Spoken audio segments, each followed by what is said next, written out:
Okay. Hello, everyone. So today we'll be going through the survey that we conducted and answering and discussing the questions and your responses to it. Yes, we'll be doing that. Okay. Gender, age. Yep. Okay. First question. If someone is born with characteristics which make them more likely to commit a crime, example, higher tendencies of being physically aggressive due to brain damage, should they still be punished? So majority we've got yes, so that's 15. That is a lot of people. 3 no.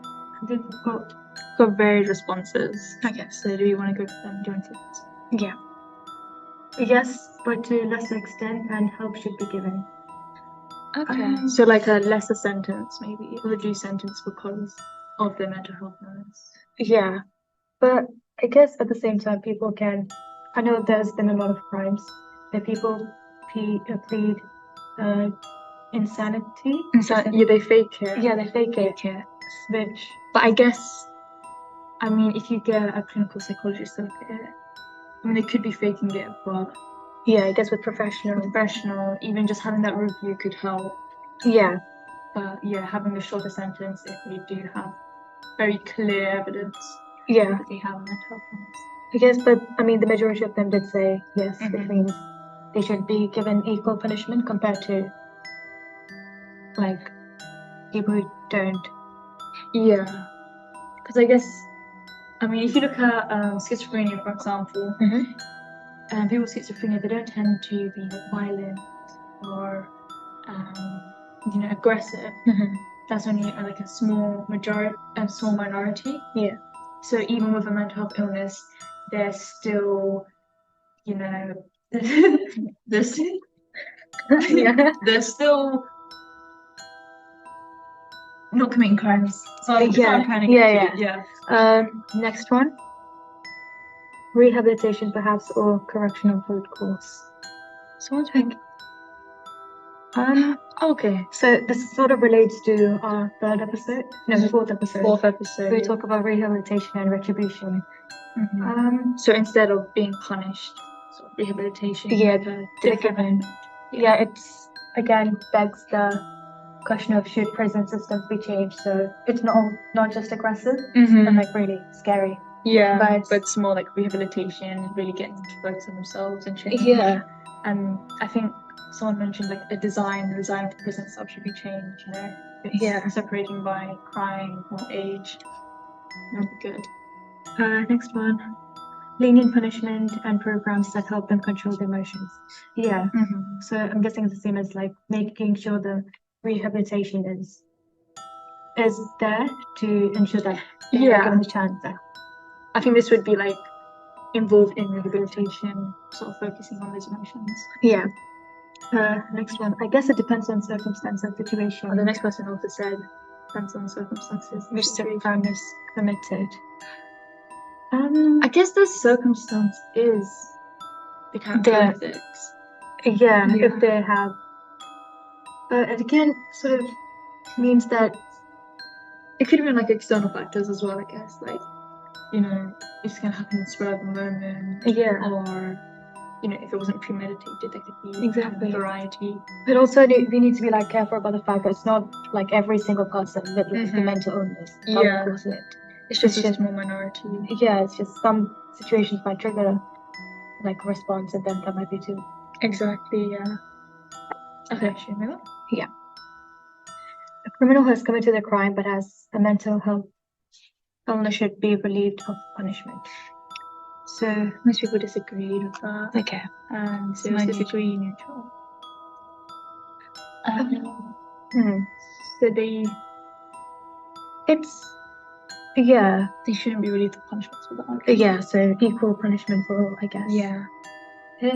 Again, that it's the question like mental health is such a very complex topic because in our different video where we talk about retribution, rehabilitation, we did say the person who committed the crime should go through the same pain. At least that's what I believe. Should go through the same thing that the victim went through. Instead of capital punishment. Yeah, but like with mental health illness, sometimes they might not just be in the right state of mind, because there are some sick people out there who just do it for enjoyment, but then there are people who, They're sort of victimized by their own mental illness. They don't really have control over it, Yeah. especially if they're not receiving the right medication or the right treatment. Yeah. You know, they're not really in control of their actions if they're not doing the crime themselves. yeah. But also, when you think about the victim's family, would they be happy Exactly. with the lesser sentence? It brings that question of like getting justice. Yeah, because it's still their family member that lost because of Exactly. the person's actions. And someone's still been harmed at the end of the day. So if you ever wanted to obtain full justice, I think they would have to be punished regardless of it. Yeah. Psychology. Next, do you want to? Okay, so Einstein's personality theory states that certain people have characteristics for a criminal personality, such as extroversion, neuroticism, and psychoticism, which make them more likely to commit a crime. Do you think this is reliable? Most people did Maybe. Oh, how many is that? 15. 15. Interesting. He said no. No. He said Oh, it's yes. nowhere near people. Not 100%. Maybe suggest Who to look out for? Yeah, like keep an eye on, I guess. Yeah. No excuse from it. Okay. I guess, I don't know. Personality is such a weird thing. Mm-hmm. Like, it's hard to put labels into. Yes, people can be extroverted and introverted, Mm-hmm. but then there's ambiverts and people who just prefer being extroverted 60% and introverted 40%. Exactly. Not It's always very- half and half or like 100%. Yeah. And It's very interchangeable. Like some people may be extroverted when they grow up mhm. and then they become introverted. So they were like introverted when they're young and they grow up Extra- yeah. extroverted. So is that saying that like they had a criminal personality so they were going to commit a crime then and then they changed to not have a criminal personality? Yeah. It's sort of like, is it innate? Is what? Because there are like two extremes as well. Like Ted Bundy, he's known to be very charismatic and like very Mhm. extroverted person. Yeah. And yeah, he wasn't a great person. But then there are so many crimes where when they talk about the childhood of the criminal, they say, Mhm. oh, this person was very introverted, never talked to anyone, always kept to themselves. So Yeah. like, which one Which have you one meant to is look it? out for if you meant to look out? So basically, look out for all humans. Yeah, humans. Yeah. So I guess this is just a theory on nature, sort of saying that people, they don't become criminals as they grow up, but they sort of born criminal, they're born with this personality, is what you're saying. So again, nature versus Nature versus Nurture. nurture, yeah. yeah. I mean, it could be used as an explanation. It can be. Yeah, I mean, obviously, if they wanted like, a lesser sentence, like, oh, they just had a criminal personality in the beginning, it's not their fault, it's all like. yeah.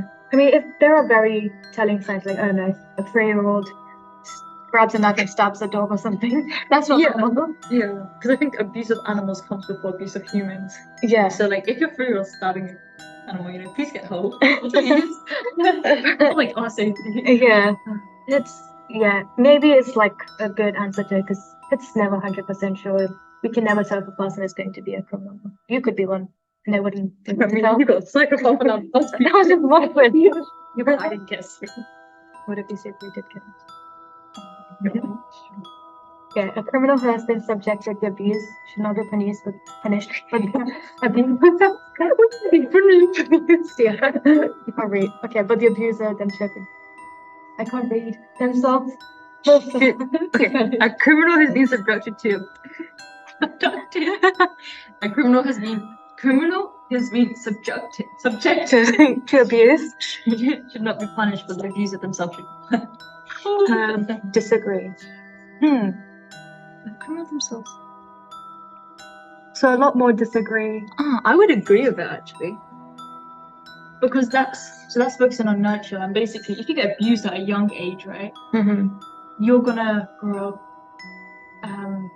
like the way you grow up, your development is gonna be different to someone who hasn't been abused. And so if you go commit a crime, if you go and abuse someone that you were abused when you were younger, you're only reciprocating the behavior that you saw at a young age. And who's to blame for that? That's your abusers to blame for that. So I think you should get punished, but I also feel the abusers should get punished. Yeah, that both should receive punishment because definitely a person's childhood has so much to do with how a person grows up as a human being. Exactly. like a neglectful family or like an abusive family can definitely harm a person's mind so much. But yeah, I mean, I wouldn't say there's like a second button, because if someone is being abused, obviously that person, the abuser, should be punished. Yeah, because that's a crime itself. Yeah. Yeah, I think most of the people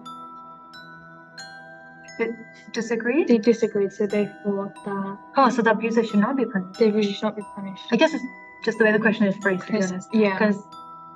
Because I think they should not be they punished. should not be punished. But they both should be punished. Yeah. Okay. Okay, number 5. Parents who neglect their children at a young age should be punished if their child commits a crime. Okay. So, it's very varied. We've got 8 disagree, 7 agree, 6 neutral. What is your take on this, Richard? Does you want to go? There's this thing. It's not like my own quote or something. Okay. But like every child deserves a parent, but not every parent deserves a child. Oh yeah. And I think that is, because it's not just neglect for a child. There can be so many factors that can just neglect, abuse, that can lead a child to, like I said, to grow up the way they grow up. I don't know, parents, Do you believe they should be punished if their child commits a crime? it's difficult, because what if the parent is basically just really busy trying to raise money for the family? They want to be there for the family, but Yeah. I guess because of work and everything takes over. So maybe Would they- depending on the type of neglect, like it depends on the circumstances. If it was like they were busy or if they were drunk, 2 very different distinctions. So maybe depending on the circumstance, Yeah, if they should be punished or not. Okay. yeah, because it's really difficult. Because most of the criminals, when we look into their childhood, it's like, the parents were abusive or like they had bullies and stuff. But when they are like taken to court, you don't like bring in the parents or like the bullies that believe they will like arrest them too. Exactly. So I guess in that instance, it's sort of ensuring that the person gets help as well. I mean, it's going to be difficult if your parents, the first primary guardians in your life, Yeah. do not give you the help, and then it's not Exactly. going to be like that. So I don't know. What do you think? I think it depends on the circumstances and the type of neglect. I think if the parent, was just a drunk and they weren't responsible about taking their kid at all, then I think they should be punished to some extent. Perhaps not going to prison, but there should be some punishment in the justice system, which, is brought onto them. But if they were like, I said, they had a job, or if they had a mental health illness, like they fell into deep depression because their partner died or something like that, I don't think they should be punished then. But then again, people can change. Like there are so many people that they've experienced abuse and neglect at a young age, but when they get to like their 20s, they're a completely different person. They try to change themselves, or they've just adapted and they've become their own person. So even if a child has received neglect at a young age, it doesn't necessarily mean they'll be a criminal. So they might just commit a crime on a completely different external factor than on the neglection they got as a child. So That's true. it's a hard one. It's difficult. I had a really smart point to make. Oh, I forgot. We'll come back to the small point. Okay. Next question. Teacher should be held responsible for a child's upbringing as much as their primary caregiver. Disagree. Neutral. Disagree. I would agree to an extent. I mean, would you, I don't know, if something happened at home, would you go and like talk to your teacher? No, but I wouldn't say I feel comfortable enough to talk to my teacher. Exactly. But then if you think about it, after your parents, who else do you have to talk to as an adult? It's your teachers, isn't it? That's true. I mean, yeah. I think they should be responsible to an extent. Not as much as your parents. Yeah. Because obviously they might have their own children and there's like so many classrooms of children. They're like teaching every single day. But I think if the teacher sees a child's upset or notices something off about them, they always go to see if the child's okay. Because there was one case where this teacher didn't keep an eye on one of his students, and the student fell asleep in class. He never did anything about it. The student didn't fall asleep, the student died in that class. Oh my god. Yeah. Okay. She died in that class. And even after class was over, he just left her. And it's sort of like, Or was it like passive aggressive? Oh, he's sleeping in my class, I'm just gonna let him stay there, sort of thing? Or is it? I think they just didn't care. They honestly didn't care. But the thing is, she didn't die straight away. So if we had gone to check up on her, she might have been okay, or she might have been able to rush to the ambulance. Yeah. But she just left her there, Okay. and it was the last lesson of the day, so she just stayed there. So I think teachers need to have some responsibility over their children. Yeah. Not so much as guardians, but Yeah. there's something like Yeah. I mean, if there's any, like, even with bullying, teachers. I don't know. When I see a teacher, I just pretend like they know nothing going around. Like, surely they're humans and they see things like bullying and stuff. And I feel like, I don't know, maybe in movies and stuff, they don't really do anything. I mean, I've been lucky enough to not get bullied. So I would think that they should be more focused and like make sure. Yeah. Because a lot of things happen hidden. Like, you don't know. It's not like you're going to bully someone in front of the teacher. Exactly. So teachers, I feel like, should also look out if there's any Well, changes in behavior definitely. and stuff. Because there was this one case of discrimination crime episode of Brianna, and she'd been bullied in school for like maybe 5 or 4 years, and the teachers knew about it, but they never tried to solve it, you know, and it was continuous bullying, and the whole time they were aware of the situation, Yeah. they didn't do anything about it. And if she doesn't go home and tell her parents about it, how will her parents ever know? I feel like teachers should have a bit of responsibility in being kids get bullied, because intense bullying can lead to suicide, definitely. stuff like that. So Yeah. I think it really should be. Okay. Going back to the previous question, so I thought about like, because everything that happens in like between a parent and a child, it's domestic abuse, and it would be classified as domestic abuse and violence, and they're not things that you see like around. Like if there's a serial killer and they kill someone, they would. I feel like it's a lot more revealing It's and more public than like a parent abusing a kid. And like they're a kid themselves. They're growing up and they think, oh, this is the right thing. Or something like, they don't know what right and wrong is. If they've been growing up that way, they might just think, oh, this is normal. Or I can do this when I grow up.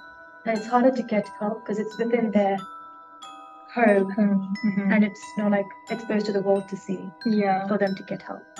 So unless they explicitly ask for help, it's Because I guess parents really condition their children. Yeah. You know, like a good parent really does make a good kid. And Yeah, definitely. Yeah. Question 7. The people a person surrounds themselves with during childhood and adolescence will determine I don't know how to say that. The people a person surrounds themselves with during childhood and adolescence will determine what type of person they are in adulthood. I actually love this question. Okay, most Agree. Strongly agree. Strongly you said strongly okay. A lot more. Agree. What is your take on this, Mitchell? Definitely. Definitely. I mean, I thought I was a pretty sane person until I met you. Excuse me, I'm more sane than you are. But It's not like I'm walking around without my shoes on. yeah, no, definitely not. Definitely wearing shoes right now. Definitely. She feels so good that you don't know what egg.